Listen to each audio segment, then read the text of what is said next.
नमस्कार, Avon news में आपका स्वागत है। मैं हूं आपके साथ चेतना चौधरी। चलिए रुक करते हैं बड़ी खबरों की ओर।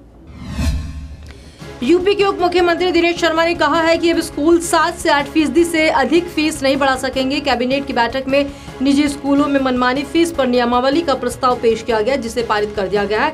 इस नियमावली के दायरे में प्रदेश के 20,000 रुपए से अधिक फीस लेने वाले स्कूल आएंगे। साथ ही नियमों का उल्लंघन करने वाले स्कूलों पर कड़ी कार्रवाई भी की जाएगी। सीएजी रिपोर्ट में दिल्ली में राशन को लेकर बड़ी गड़बड़ी का खुलासा हुआ है। रिपोर्ट के मुताबिक एफसीआई गोदाम से राशन वितरण केंद्रों पर 1589 क्विंटल राशन की ढुलाई के लिए 8 एसी गाड़ियों का इस्तेमाल किया गया, जिनका रजिस्ट्रेशन नंबर बस, टेम्पो और स्कूटर बाइक का था। कांग्रेस ने इसकी सीबीआई जांच की मांग की है। वहीं बीजेपी ने इसमें सरकार की मिलीभगत बताया है। इसके साथ ही मुख्यमंत्री अरविंद केजरीवाल ने कहा है कि दोषियों के खिलाफ कड़ी कार्रवाई की जाएगी। एक उम्मीदवार को 2 जगहों से चुनाव लड़ने पर रोक लगाने की याचिका पर सुप्रीम कोर्ट में सुनवाई हुई। केंद्र ने इस मामले जवाब दाखिल करने के लिए समय मांगा है। सुप्रीम कोर्ट जुलाई के पहले हफ्ते में सुनवाई करेगा। वहीं चुनाव आयोग ने सुप्रीम कोर्ट में हलफनामा दायर कर एक कानून में संशोधन का समर्थन किया है। हलफनामे में कहा गया है कि 2 जगह से चुनाव लड़ना फिर एक सीट छोड़ देना मतदाताओं के साथ अन्याय है। कर्नाटक में बीजेपी अध्यक्ष अमित शाह ने लिंगायत और वीरशैव लिंगायत को धार्मिक अल्पसंख्यकों का दर्जा देने के कदम को हिंदुओं को बांटने वाला बताया। उन्होंने कहा है कि बीजेपी लिंगायतों को बंटने नहीं देगी और इस मामले में राज्य सरकार की सिफारिशों को केंद्र सरकार नहीं मानेगी। मध्य प्रदेश के सीएम शिवराज सिंह चौहान ने 5 धार्मिक नेताओं को राज्य मंत्री का दर्जा देने का फैसला किया है। सरकार ने नर्मदा नदी के संरक्षण के लिए कमेटी तैयार की है, जिसमें शामिल इन 5 संतों को राज्य मंत्री का दर्जा दिया गया है। इस पद से जुड़ी सभी तरह की सुविधाएं भी इन संतों को दी जाएंगी। वहीं कांग्रेस इसे विधानसभा चुनाव से जोड़कर देख रही है। आंध्र प्रदेश को विशेष राज्य का दर्जा न मिलने के कारण एनडीए गठबंधन से अलग हुए टीडीपी अध्यक्ष और सीएम चंद्रबाबू नायडू ने दिल्ली के सीएम अरविंद केजरीवाल से मुलाकात की। दोनों शीर्ष नेताओं की ये मुलाकात दिल्ली स्थित आंध्रा भवन में हुई। बता दें कि अविश्वास प्रस्ताव पर समर्थन हासिल करने के अपने प्रयासों के तहत दिल्ली के मुख्यमंत्री अरविंद केजरीवाल से मुलाकात की गई।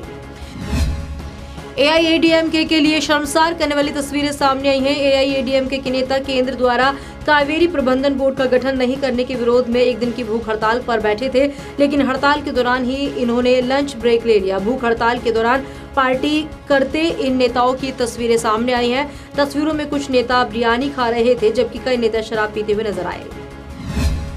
प्राइवेसी और डेटा की सुरक्षा को लेकर बीते लंबे वक्त से सवालों से घिरी संस्था unique identification authority of India ने वर्चुअल आईडी लॉन्च कर दिया है। अब अगर आप अपना आधार नंबर डेटा सिक्योरिटी के कारण बैंक या टेलीकॉम कंपनियों को साझा नहीं करना चाहते, तो आपको UIDAI एक 16 अंक का वर्चुअल आईडी नंबर देगा, जिसका इस्तेमाल हर उस जगह किया जा सकेगा जहां भी आधार की जरूरत होगी। SC/ST एक्ट में संशोधन के खिलाफ भारत बंद काफी हिंसक रहा। इसी दौरान एक प्रदर्शनकारी की फोटो सोशल मीडिया पर वायरल हो रही है। इस फोटो में एक ही शख्स करणी सेना और भीम आंदोलन दोनों में नजर आ रहा है। करणी सेना प्रोटेस्ट में इस शख्स के माथे पर तिलक और हाथ में तलवार है, जबकि इसी शख्स ने भीम आंदोलन में माथे पर नीली पट्टी बांधी हुई है। सीबीएसई पेपर लीक मामले से जुड़े एक केस की सुनवाई आज सुप्रीम कोर्ट ने की। कोर्ट ने सुनवाई के बाद जांच का निर्देश देने से इनकार कर दिया है। सुप्रीम कोर्ट ने सीबीएसई के 12वीं के इकोनॉमिक्स के पेपर को दोबारा कराने के फैसले में दखल देने से भी इनकार कर दिया। कोर्ट ने कहा है कि ये सीबीएसई को तय करना है, कोर्ट को नहीं। पंजाब में एक कारोबारी और उसके बेटे पर पूर्व विधायक की नाबालिग बेटी को अश्लील फिल्म दिखाकर गैंगरेप करने का आरोप लगा है। पुलिस इस मामले की जांच कर रही है। खबर के मुताबिक पंजाब के मानसा में एक पूर्व विधायक के निधन के बाद उनका परिवार गरीबी से जीवन जी रहा है। घर की आर्थिक स्थिति खराब होने की वजह से उनकी बेटी दूसरों के घरों में काम करती है। मालदीव और भारत के बीच संबंध बिगड़ते हुए दिखाई दे रहे हैं। मालदीव ने भारत सरकार की तरफ से गिफ्ट में मिले 2 नौसेना हेलीकॉप्टरों में से एक को वापस ले जाने के लिए कहा है। खबर के मुताबिक अधिकारी अब्दुल्ला यामीन सरकार से बात कर रहे हैं, लेकिन मालदीव भारत से डॉर्नियर मैरीटाइम सर्विलांस एयरक्राफ्ट चाहता है। भारतीय जनता पार्टी ने शिवसेना को एक बड़ा ऑफर दिया है। खबर के मुताबिक बीजेपी ने शिवसेना सुप्रीमो उद्धव ठाकरे से कहा है कि बीजेपी शिवसेना के प्रतिनिधि को राज्यसभा के उपसभापति का पद देने को तैयार है। राज्यसभा की वर्तमान उपसभापति PG कुरियर कुछ ही महीनों बाद सदन से रिटायर होने वाले हैं। झारखंड के लातेहार जिले में सुरक्षा बलों और नक्सलियों के बीच मुठभेड़ हुई। नक्सलियों की मीटिंग की सूचना पर हेरहंज थाना क्षेत्र में सर्च ऑपरेशन चलाया गया। इसी दौरान सिकिंद और केडू के बीच जंगल में जवानों का सामना नक्सलियों की टुकड़ी से हो गया। दोनों ओर से हुई फायरिंग में 5 नक्सली मारे गए। उनके पास से 2 SLR, 2 इंसास, एक 315 बोर राइफल और बड़ी संख्या में गोलियां मिली हैं।